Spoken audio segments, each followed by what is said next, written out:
Welcome to the Hillsdale College Online Courses Podcast. I'm Jeremiah Regan. And I'm Juan.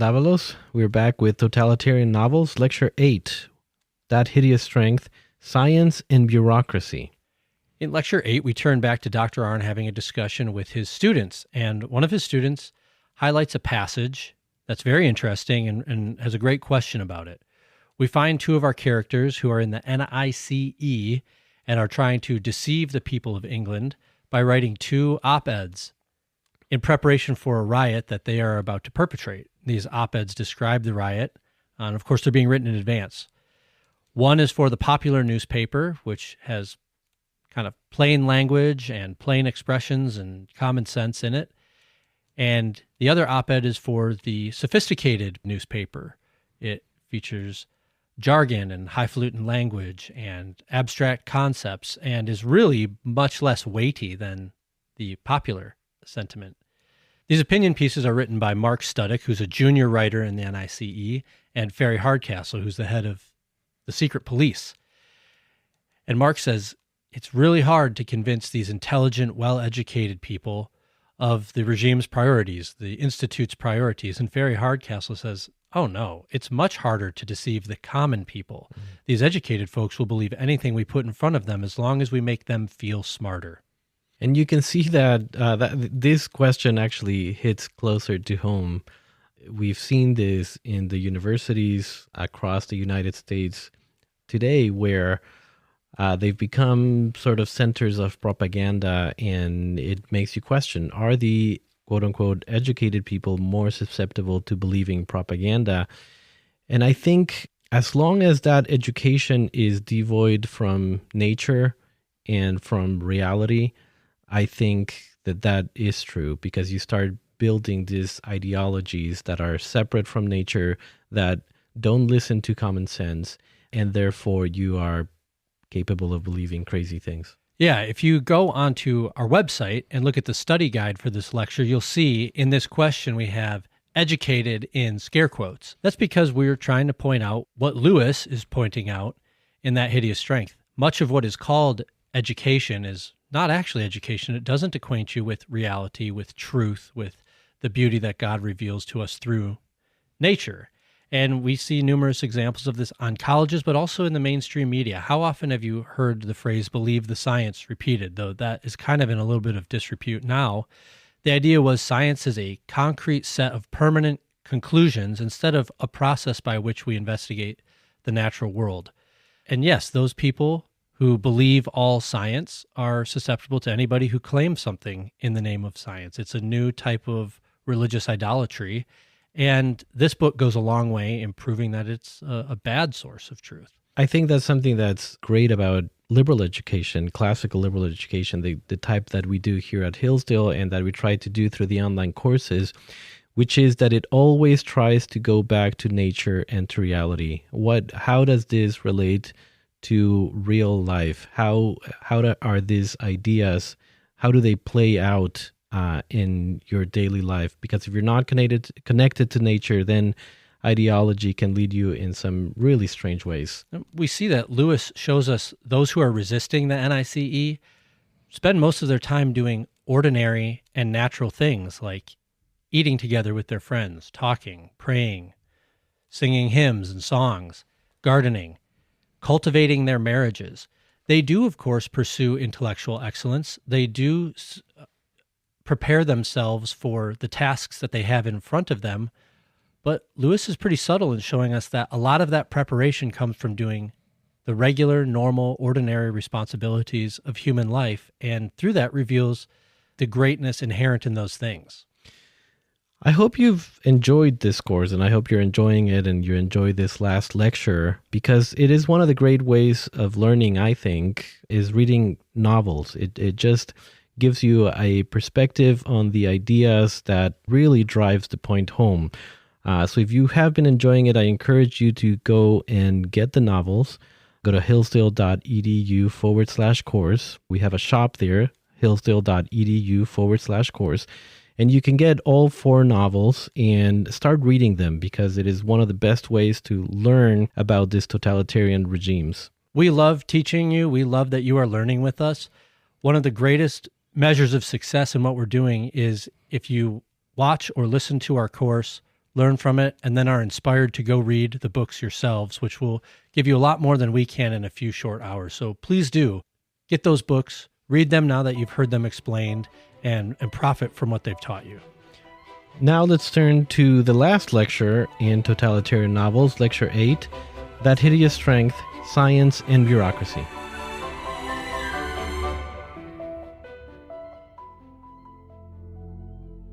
Now we're going to talk about That Hideous Strength, and I have my 4 kitties here, and they're laying for me.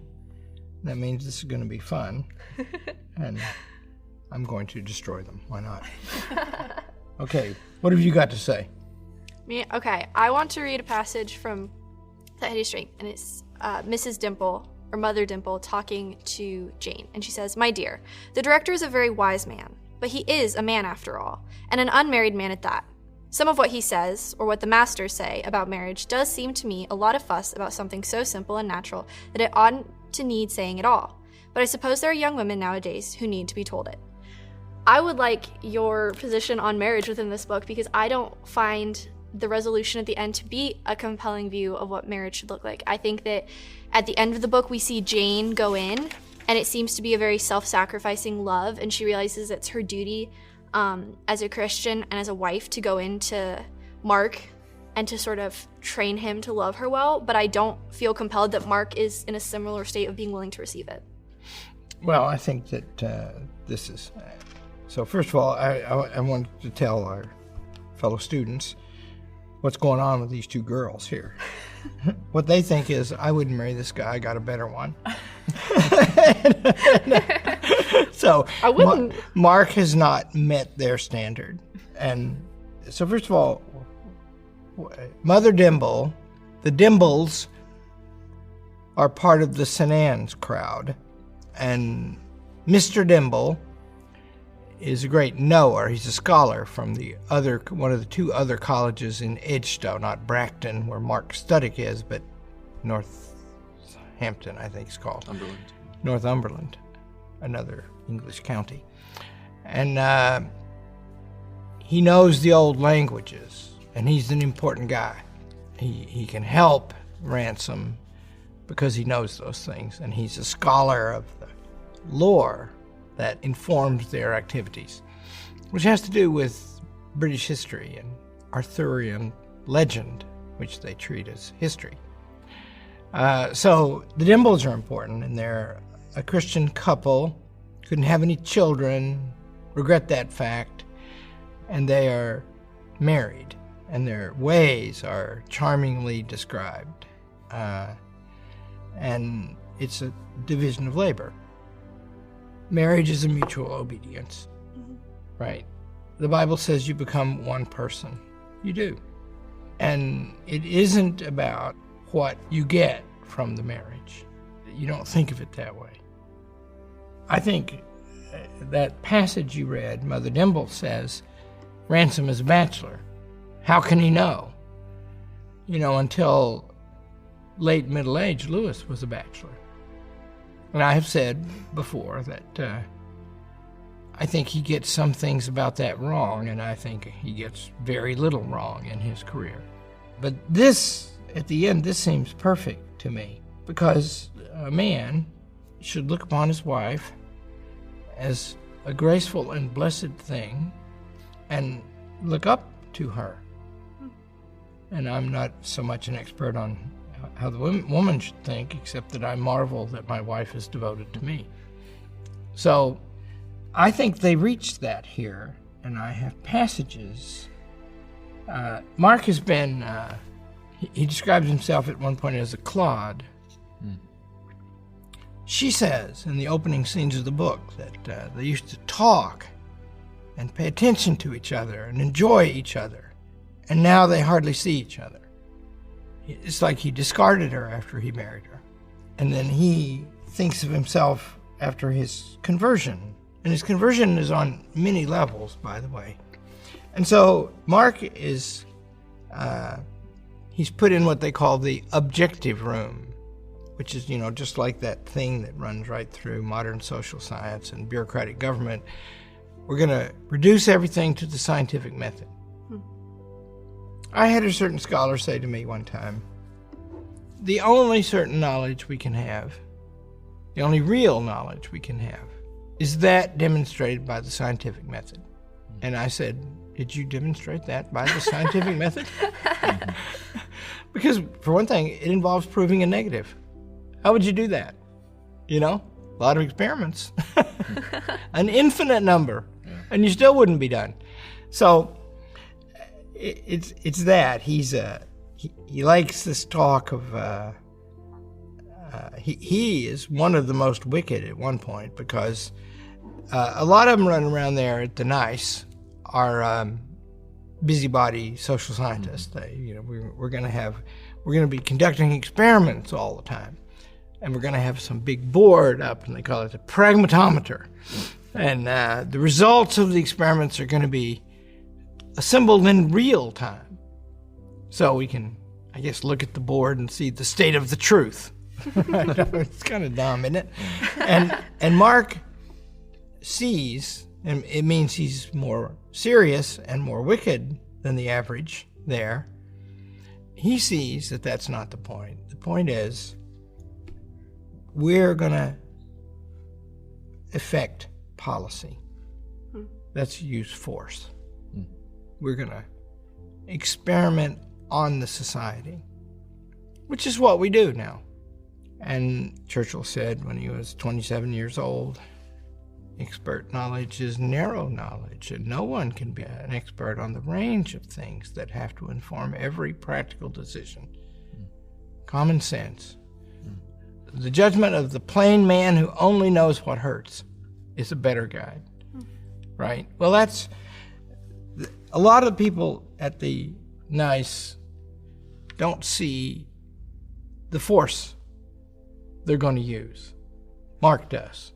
And that means he's, not only do we know that he is treating his wife abominably, and her attitude about their marriage is not right. They didn't have a good marriage. He learns at the end here, he had decided to give her her freedom on the ground that he was unworthy of her. That's not caring about her. He'd made a promise when he married her. She says at one point that she hadn't been to church for years and years, and that she went and got married in the church, right? That means they made the promises. And you keep them. You guys will see. Your parents, I've met your parents, but I don't know them. I know what they must be because I know you. The point is, here you're all 21. You're 14. And your parents are deeply interested in you. If something bad happens to you, it will compromise their lives, right? In other words, they made a promise. You are the fruit of it. Their lives hinge upon it. Of course, they're one, right? Now I have grandchildren, better than any other grandchildren. But the eldest is 3. Years to go. Got to help those kids, Penny and me. See? And that requires obedience from both. I didn't realize that this was a course on family counseling. Now we've got it. And it's because of Addie, who's, kids have characteristics, right? They have a mixture of them, right? Addie is a wonderful young woman. She's just contrary. But you know what? I'm convinced. Are you? I am. You convinced me. Wow. There we go. I'm willing to admit I was wrong. Yeah. That, you see, and just think, by the way, both parties in that marriage will be stronger now that they have learned to obey each other. I don't mean the couple. They will be stronger. They'll be a couple. They'll each be stronger. You see? That's what happens, I think, in a good marriage. So my question kind of maybe bounces off of saying that we were wrong and having an understanding of that we don't know everything. But early on in Mark's experience at NICE, he's talking to Fairy Hardcastle. Fairy Hardcastle works for NICE, and she is the head of the police for... She's the secret police. The secret police. She's an interesting lady. But they're talking about the upcoming riot that they are going to perpetrate in the coming weeks, and that they're going to write newspaper articles about it. And Mark is kind of pushing back on that, saying, well, why are we writing articles about that? We're not journalists. And so they're having a conversation, and this is what Hardcastle says when Mark brings up papers are only read by educated people. She says, "Why, you fool? It's the educated readers who can be gulled. All our difficulty comes with the others. When did you meet a workman who believes the papers? He takes it for granted that they're all propaganda and skips the leading articles. He buys his paper for the football results and the little paragraphs about girls falling out of windows and corpses found in Mayfair flats. He is our problem. We have to reconcile him. But the educated public, the people who read the highbrow weeklies, don't need reconditioning. They're all right already. They'll believe anything." And so I wonder, as someone who has gone to college, as a Hillsdale College student, is there a fear, and the more that you're educated, that there can be an increase in pride and thinking that you don't need to critically think about the things that you're being told, that, oh, well, I already know everything, and so that we are more susceptible to the things that the NICE was trying to perpetrate in the community? Well, that's not... First of all, common sense for all the fundamental things in life. There's raising children, right and wrong. Common sense needs to be enough, or else we're all incompetent to live. But that's a contradiction, because we're made to live. We're born to live. We grow. We want to know. So Lewis is mounting a defense, which is common in him, of ordinary people thinking. And you can tell this, by the way, in Western movies, and history of movies even. Used to be, little towns were scenes of decency, and the people in them were mostly good. And they often need a champion, somebody of exceptional virtue, but they hearken to those people. Well, there's a turn, right? Little towns now are dark places where evil things happen. And so C.S. Lewis is on the side of ordinary people. Remember, this is a brilliant and extremely well-educated man. He got his formal first at Oxford. He was a don at Oxford and Cambridge. He wrote all these books. These books sold millions and still do. They're being read by ordinary people. And it's so great that they are. And that's what I think. I think we're all made to learn. Now, the fairy, she's called, she's talking about the staff of the NICE, right? People are in the know. People who follow the right newspapers and watch the right television shows. PBS used to be all classical music. And it became activism as a will.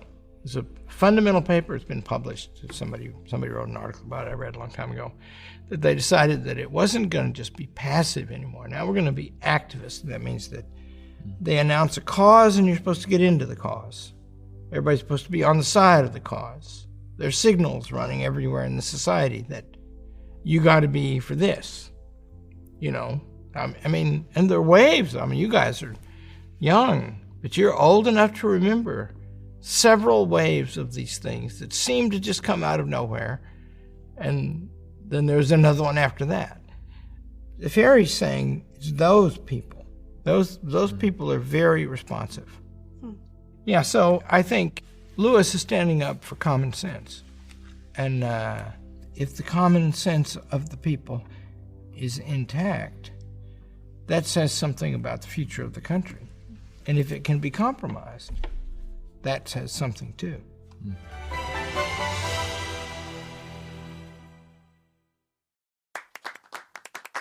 Hillsdale College is a small, Christian, classical liberal arts college that operates independently of government funding, and we want you or your son or daughter to apply. At Hillsdale, students grow in heart and mind by studying timeless truths in a supportive community dedicated to the highest things. Hillsdale College costs significantly less than other nationally ranked private liberal arts colleges and receives regular recognition as a best value, and nearly all students receive financial aid.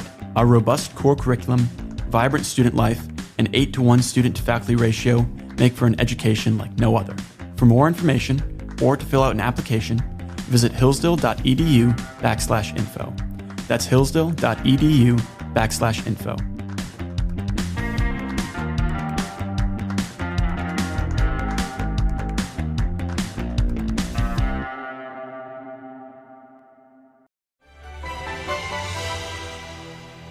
My question has to do with Nice, and specifically when Frost is interrogating and kind of re-educating Mark. He talks about objectivity, and it seems like he's talking about it in a different sense than what we've heard about it from the other novels. This is Mark's thoughts on the interrogation. Mark thinks, to sit in the room was the first step towards what Frost called objectivity, the process whereby all specifically human reactions were killed in a man so that he might become fit for the fastidious society of the macrobes. Higher degrees in the asceticism of anti-nature would doubtless follow, the eating of abominable food, the dabbling in dirt and blood, the ritual performances of calculated obscenities. My question is this objectivity in any way connected to the objectivity that O'Brien wants Winston to kind of remove from himself in 1984, or is it a different sort of objectivity? What's unique in these novels in 1984, I think it's unique, I'm thinking while I'm saying that. That is the novel in which the abnegation of human reason and the law of contradiction is a theme. That theme is not in this book, at least not with that clarity, right? But it is true that the theme in this book is a form of that, a version of it, less stark, I think. I think that's a greatness in 1984. Double speak, you know. This theme is we have to reject all the old standards, all standards really, except standards we make. In Abolition of Man, and remember he states in the preface to this book that that's a partner to this book. In Abolition of Man, he thinks that this abolition of man will result in the rule of one person. And that's stated in this book several times, right? It's going to come down to one. And in the end, that means that they're all waiting to turn on each other. In the Screwtape Letters by Lewis, hell is described as a bureaucracy. And in this, bureaucracy is described as hell. And they're all at odds with each other. Everybody suspects each other. I mean, I think that that's prevalent in colleges today, and I think not in ours, I pray not,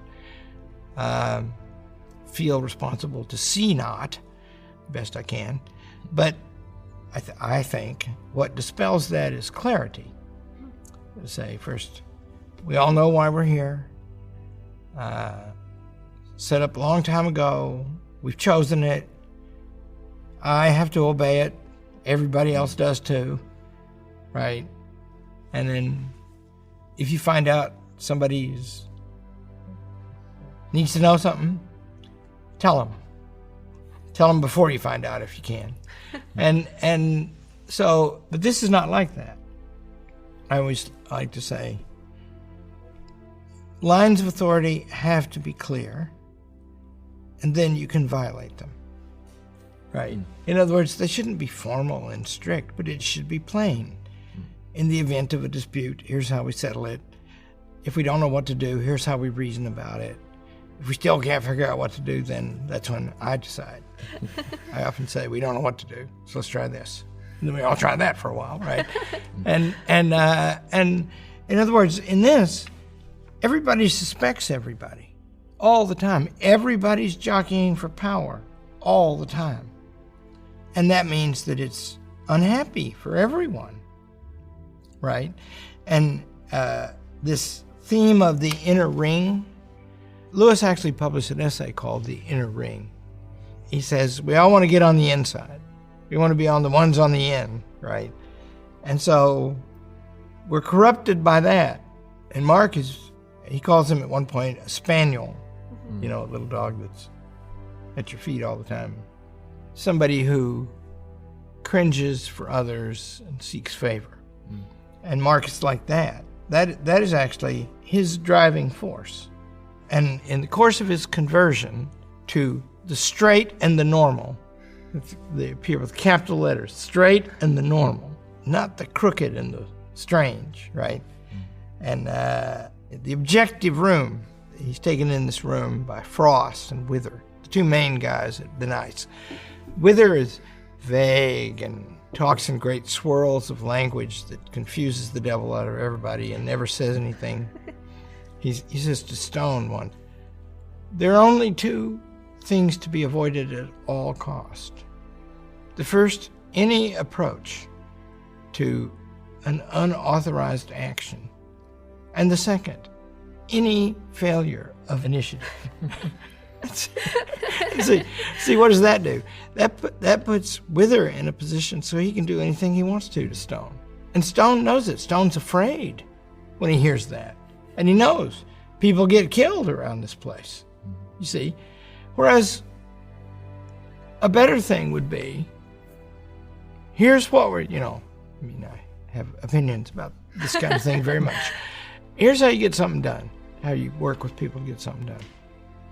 You reach an understanding with them of what it should be like. What would good look like here? No, you usually don't have to talk about it. And then say, okay, go do that. Best you can. Heck of a mess. And this is the opposite of that. If you do it the right way, everybody has authority to accomplish their responsibilities, and those two things always go together, right? In fact, I have authority around here. It all comes from my responsibilities, right? If something bad goes wrong here, it's my fault. And so, ultimately, as I say, if we don't know what to do, then I decide what to do. But if we do know what to do, you hardly even need to talk about it. So this is not that kind of regime. It's hell. It's hell. And that's a form of human rule. And it's a bad form. It's the worst form. It's wherever it appears, it's related to arbitrary rule. Because that's what Wither has. Frost is the opposite of Wither. Frost is narrow. His physical features are precise and tight. Wither's kind of vague and flowing all over the place. And Frost speaks in little bullets. There are no adjectives in Frost. And they are, in the end, by the way, they have the same effect. And the secret police lady is very self-indulgent, cruel, another excellent calculator of how things will play out and seeker of advantage. And see, at the top, it's Frost and Wither, and then the fairy is just underneath them. But they all know, and it's explicit that they all know, that the day will come when they will turn on each other. At one point, Frost and Wither are having a discussion that turns into something of a disagreement. And Wither makes it explicit. He says, it's not for we two to use the indirect forms of discipline that we deploy upon others. In other words, that's him saying, okay, we're not going to fight like that. That's what we do to other people. But also carries the realization that the day will come when we will fight like that.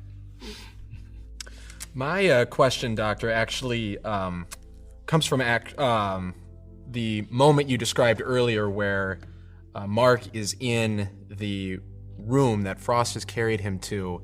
That's sort of one of his last rites of passage before he's initiated. And it describes the scene like this. Long ago, Mark had read somewhere of things of that extreme evil which seem innocent to the uninitiate, and had wondered what sort of things they might be. Now he felt he knew. He turned his back on the pictures and sat down. He understood the whole business now. But after an hour or so, this long, high coffin of a room began to produce on Mark an effect which his instructor had probably not anticipated. The built and painted perversity of this room had the effect of making him aware, as he had never been aware before, of this room's opposite. As the desert first teaches men to love water, or as absence first reveals affection, there rose up against this background of the sour and the crooked some kind of vision of the sweet and the straight. Something else, something he vaguely called the normal, apparently existed. He had never thought about it before. I see a lot of similarities between Mark and Rubishov. They're both members or aspiring to become members of this inner sanctum that has a lot of power. They both have sort of internal struggles in their journeys dealing with that inner sanctum and that inner power. But Mark makes the full leap of conversion, as we read here. Rubishov doesn't quite do that. What do we make of this? How should we compare Rubishov and Mark? Well, first of all, Rubishov is an old man, and he has done many terrible things, and he can't escape them. He sort of wants to, but he can't. If Mark had stayed at Bellberry, he would have become Rubishov, right? But if you hold to the belief or the argument, Aristotle's argument is, you are the most substantial force in the making of yourself. And you make these choices. You're always, any difficult choice, you are, of course, of divided mind. I want this. Should I do it? You know, you're debating with yourself, and there's some information coming from above and outside you that will lead you if you will hear it. It's not always wrong, by the way. It's mostly right to do what you want, because your wants are a reflection of your needs. But your wants have to be disciplined and guided by something that's good, objectively. And you know that, and you have a sense of that. And the point is, do you listen to it? Which do you listen to? Those Bolsheviks, they grew up in a hard world. The Tsar was not a good ruler. They heard these doctrines, and these doctrines are intoxicating. They can make everything right. We can perfect the world, but we're gonna have to hurt some people to do it. And that's an inner ring. And Rubishov became a leader in that. He was not Mark. He was Frost and Wither. Frost and Wither, there's some description in the novel of their own gradual corruption. Gradual, though, see. It begins with an idea and an inclination. In one case, it was some delicacy, not liking things that were messy. And then they train themselves. And just as it's true in this novel, that God, as he appears in this novel, works through us, but he won't harm us. That's why they needed Merlin. It wouldn't harm Merlin. It would even redeem him, because he'd already exposed himself to powers like this, seeking them for himself when he ought not to have. Ransom says to him at one point, it wasn't wholly right back in your day either, was it? You see. So, a instrument that's good but not too good, God needed, because God wouldn't do anything wrong. Well, these guys went through a process like that too, except they gave themselves to the corruption.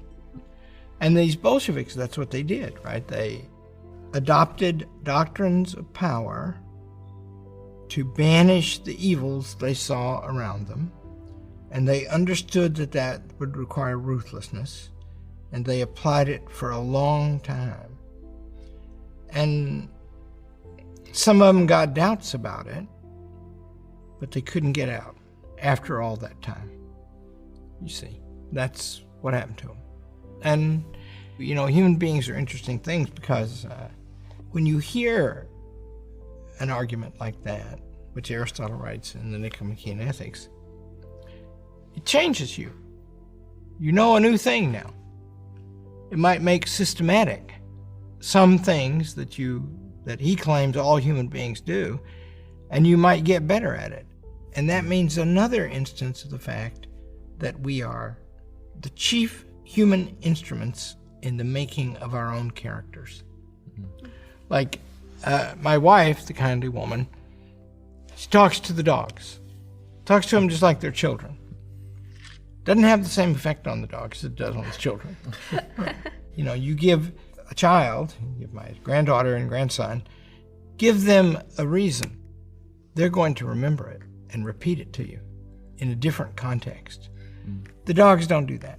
And that means that they are internalizing, they're adopting and changing and adapting the things they hear that are claims about the good.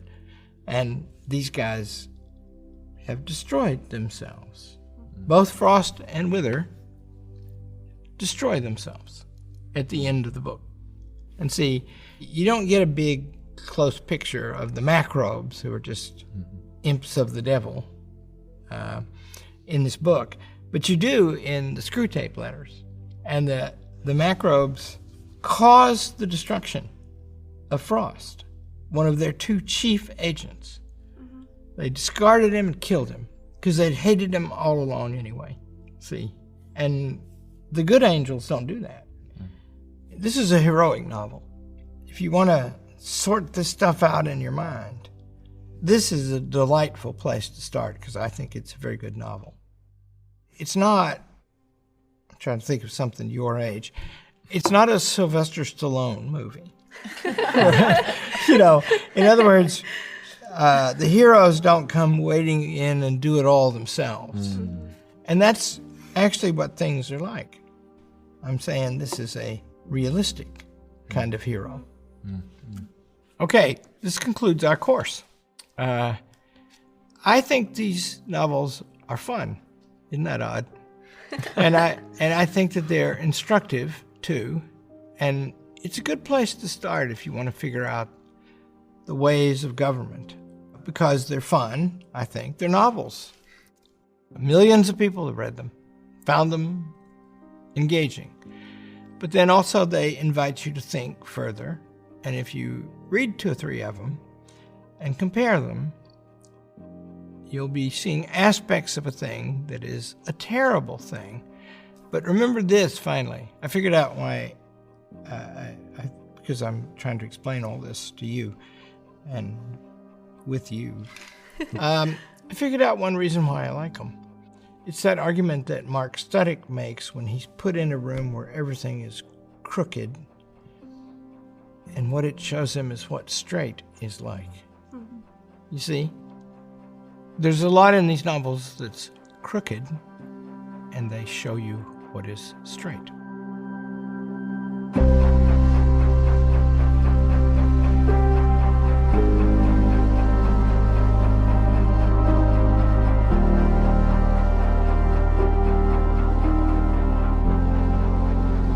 Thank you for listening to this episode of the Hillsdale College Online Courses Podcast. If you want to continue learning, please visit hillsdale.edu/course. There, you will find over 40 free online courses including Ancient Christianity, the Genesis story, classic children's literature, and many more. The courses include additional readings, study guides, fully produced videos, and you can chat with your fellow students on a dedicated forum. Upon completing a course, you will also get a certificate. All our courses are free because we believe that what you'll learn will enrich your life and that a virtuous citizen is the best defense for liberty. So pursue the education necessary for freedom and happiness at hillsdale.edu/course today. That's hillsdale.edu/course. Thanks for listening.